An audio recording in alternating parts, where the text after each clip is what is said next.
All right, question 51 here on the math subject GRE practice test. We're given this flow chart where the values of A, B, and C are kind of changed as we go. And it looks like in some instances we print the value of A, whereas in some instances, instead of printing it, we increment it by 1. And what the question is which of these terms gets printed out by this algorithm? Maybe there's some clever way to see what's going on, but for me, I just have to kind of start messing with it to understand it. So we'll start up here where it says start. The first thing we do is we set A equal to 2, and then we set B equal to 1 and C equal to 0. Then we head down to this box where we reset C. We change it into whatever C plus B is equal to. So C is originally 0, B is originally 1, so we're going to change C into 0 plus 1 or 1. After changing C, we then change B. The way we change B is we increment it by 2. So instead of being equal to 1, we want it to be equal to 3. So far, so good. We then come to this decision node where we have to decide if C is equal to A. In this specific instance, it's not, right? C is 1, A is 2. But if it were equal, we would have printed A and incremented A by 1. It's not, so we go down to this node. At this node, we're asked if C is greater than A. Again, the answer is no because C is 1 and A is 2. Had C been greater than A, we'd again follow the flow chart to this box where we increment A by 1. But since it's not, we head back up through the flow chart to this box where we reset C. I think that little loop is kind of the key to what's going on with this problem. Right, if you focus on this purple square here, we're not changing A, we're only changing C and B. And we continue to do so until C is either greater than or equal to A. At that point, we increment A. The only difference is, if C hits A exactly, we're going to print that value of A. If not, we don't print that value of A. Either way, we move on to the next value of A. So since C is not greater than or equal to A, we're going to add B to C and we're going to add 2 to B in that order. So when I add B to C, I get up to a 4 here. When I add 2 to B, I get up to a 5 here. A still hasn't changed, it's still 2. Note that now C is greater than 2, so we're going to increment A by 1 without printing A. When we increment A by 1, it turns into a 3. When we follow these arrows, we reset B and C back to what they originally were, 1 and 0. Now what we're going to do is play this same kind of purple game here, where we increment B and C until C is greater than A. Note that what happens to B and C in this purple loop when C is less than A is completely independent of A. What I'm saying is we're going to get this same pattern of numbers, right? First we'll change C into 1, this sum.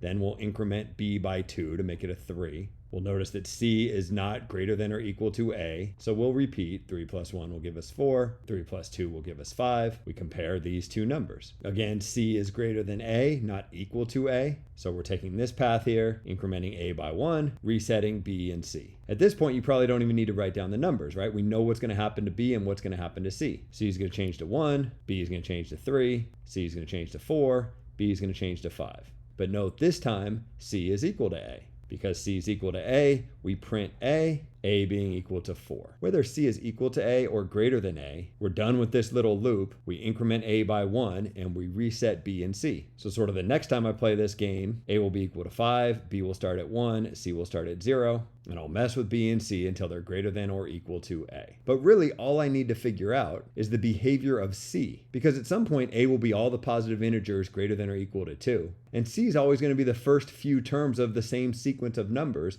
The question is just, how many numbers in that sequence do we get to see? So think about way down the road. This algorithm's been running for a long time. A has moved up to 100. We reset B at 1 and C at 0. Now C and B are going to change a bunch of times. We're going to be in this purple loop for a long time before we get C to be equal to or greater than A. Right? First, we'll sum the two of these to get a 1 over here for C, and we'll increment B by 2 to get a 3 over here. Then we'll sum the two of these to get 4 for C, and increment this by 2 to get a 5. Then we'll sum the two of these to get 9, and increment this by 2 to get 7. And then we'll sum the two of these and get 16, and increment this by 2 to get 9. You can probably see the pattern that's going on here. In case you can't, I'll keep going. 9 plus 16 gives me 25. 9 plus 2 gives me 11. 11 plus 25 gives me 36. 11 plus 2 gives me 13. 13 plus 36 equals 49. You're like, stop already. I get the point. I can see the pattern that's going on here for C. All this is a sequence of squares. Remember that I print A whenever C is equal to A, but it sure appears that C is always square numbers. So I'm only going to print square numbers. So the question is just, which of these numbers is a perfect square? 32 is not, 59 is not, 81 sure is.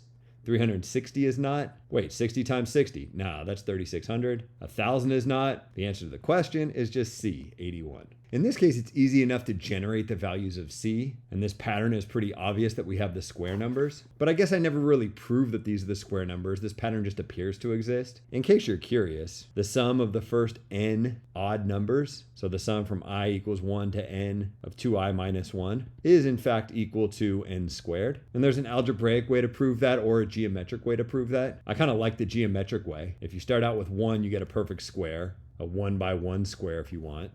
And then if you add 3 to that, but add them kind of in this fashion, you get a 2 by 2 square. And then add 5 to that, but add them in this fashion, you get a 3 by 3 square. The next odd number would be 7. If you orient those 7 in this fashion, you get a 4 by 4 square, and so on. Another way to come to the same conclusion is a modification of Gauss's method for adding up consecutive integers. So think about if we're adding 1 plus 3 plus 5 plus 7 all the way up to 2n minus 1, the nth odd number. Well, it's not clear what this sum is when it's written this way, but if you rewrite this sum right underneath, 2n minus 1, 2n minus 3, 2n minus 5, and so on, all the way down to 1, it's easy enough to sum the columns. The sum of each column is just going to be equal to 2n. How many columns do I have? Well, this is the nth odd number, so I have n columns. So this sum down here is just the sum of n of these 2n's. N times 2n is equal to 2n squared. And since this sum is the same as this sum, each one individually must be half of this 2n squared. In other words, n squared. I'm sure there's lots of other kind of clever proofs that the sum of consecutive odd numbers gives you the perfect squares. But these are the two proofs that I remembered from back in the day and thought they were kind of fun, so I figured I'd share them. But anyways, the problem itself kind of relies more on understanding this flowchart. And I think the easiest way to understand this flowchart is not to work through all the possibilities from the start, but to start at the start and kind of understand it a little bit, and then jump ahead to the future and use that larger case to kind of extrapolate the behavior. I don't know, maybe that's helpful.